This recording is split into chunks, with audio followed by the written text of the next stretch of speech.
Бүгүн биздин айта турган сөзүбүз бул жанагы дин тутунуудагы чектен чыгып кетүү же болбосо фанаттык сезим менен ошол дин тутууну карманууда Кудай Таалам каалаган тартиптен чектен чыгып кетүү жөнүндө айтып бермекчи. Анткени кээ бир учурда биздин мусулмандар ошол мусулманчылыкты карманууда Кудай Таала каалагандай эмес, пайгамбарыбыз каалагандай эмес, биздин китептерибизде айтып түшүрүлгөн таризде эмес, балким өздөрү каалагандай түшүнүп, ошол аркылуу башка бир мусулман адамдар, башка бир адамдарга мусулманчылыкты, динибизди жаман көрсөтүп, ошол аркылуу алар даават эмес, балким анти даават, тетири даават кылып жаткандыгын баса белгилесек болот. Демек, мына ушул адамдар эмне үчүн мусулманчылыкты карманууда чектен чыгып аша чаап кетишет? Эмне үчүн ошол мусулманчылык карманууда кайсы бир чек аралар барбы, жокпу деген маселе. Албетте, ал-гулу фид-дин, динде чектен чыгып кетүү, намаз окууда болсун, орозо тутууда болсун, зекет берүүдө болсун, мусулманчылык кийимдерди кийүүдө болсун, же болбосо мусулманчылык аң сезим, акыйда маселесиндеги анын дүйнө таанымына ылайык маселелерде болсун, же болбосо мына ушул күнүмдүк эле турмушундагы тамак аш, оокат аш ичкенинде, кийген кийиминде, ал эмес айдаган унаасында деле кээде ысырапкорчулукка жол берилип, мына ошол динде чектен чыгуу же болбосо фанаттык түрдө динди карманып, ошол аркылуу Кудайдын нааразылыгына калып калуу коркунучу бар экендигин баса белгилеп кетмекчибиз.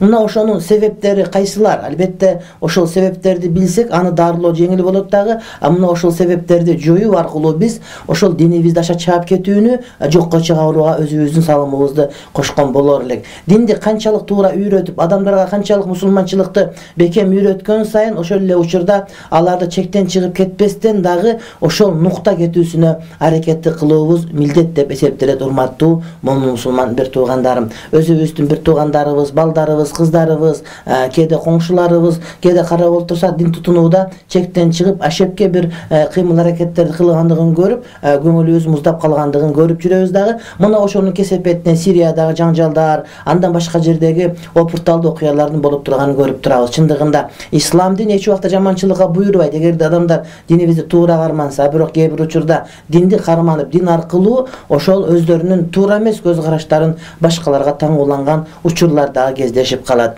Адамдардын ошол чектен чыгып кетүүлөрү, адамдардын мындай бир зомби болуп, ошону менен өзүнүн пикиринен башканын пикирин туура эмес деп эч ким менен эсептешпей калгандардын эң биринчи себеби, урматтуу бир тууганым, бул жахил же болбосо нааданчылык, илимден алыс болуу деген маани. Эгерде кайсы бир инсан илимден алыс болуп, мусулманчылык илимди үйрөнбөстөн өзү каалагандай эле динди тутуна бере турган болсо, сөзсүз түрдө бунун чектен чыгып кетүүсүнө эч ким кепилдик бере албайт, кетпөөсүн. Анткени илими жок адам бул караңгыда жүргөн сыяктуу болуп, чек арадан кантип чыгып кеткенин өзү билбей калат. Эгерде кайсыл бир адам ислам динин, ислам илимин үйрөнүп жаткан болсо, демек ал адамда биз мындай бир жаман көз караш менен карабашыбыз керек. Балким ошол динди окубай үйрөнбөй койгон адамдарга этиеттик менен мамиле кылсак албетте туура болот. Анткени кыргыз наркында бул маселе чала молдо дин бузар деген ат менен белгилүү. Эгерде таза молдо болуп, толук молдо боло турган болсо, анда бул динди туура түшүндүрүп берет дагы.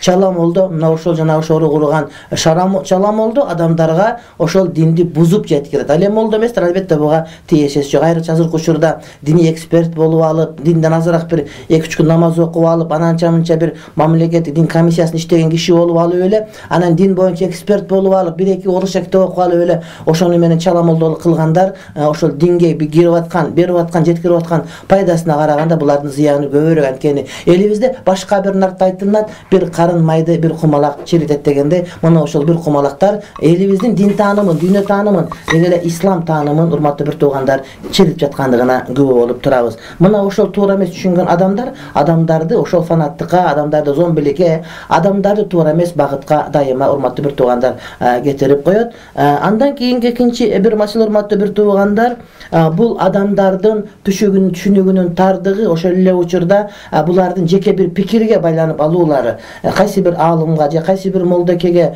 кайсы бир устазга же бир жамааттын башчысына ошону гана карманып, ошол гана туура деп, андан башкаларга маани бербей коюп, ошол гана пикирди коргоп туруп алуу, урматтуу бир тууганым, мына ушул да өз кезегинде адамдын чектен чыгуусуна алып келет. Ошол адам гана пайгамбардай болуп, андан башканын сөзү сөз эмес болуп, жеке бир адамдын таасирине чыгып, өзүн жеке жеке bir adamdın, jeke bir jamaаттын монополиясына берип коюу дагы ошол адамды, урматтуу бир тууганым, тууралыктан азгырып коет. Андан кийин кайта турган маселе бул тарыхтан кабары жоктук. Чектен чыгып кеткендер, ошол динди туура кармабай койгондордун баардыгы акыр түбү Кудайдын каарына калгандыгын билиш керек. Ислам тарыхында карап көрө турган болсок, көптөгөн жамааттар, көптөгөн көз караштар, пикирлер пайда болуп, ошол пикирлер өз учурунда күч алып, ооч алып, андан барып отуруп Кудайдын каргышына калып акырында тарыхта булардын атынан башка таптакыр заты калбай калгандыгын билсек, демек ошол ахли сүнна багытында, туура багытта, туура алымдардын багытында кетүүнүн гана туура экендигин биз билебиз. Демек балдарыбызды, кыздарыбызды,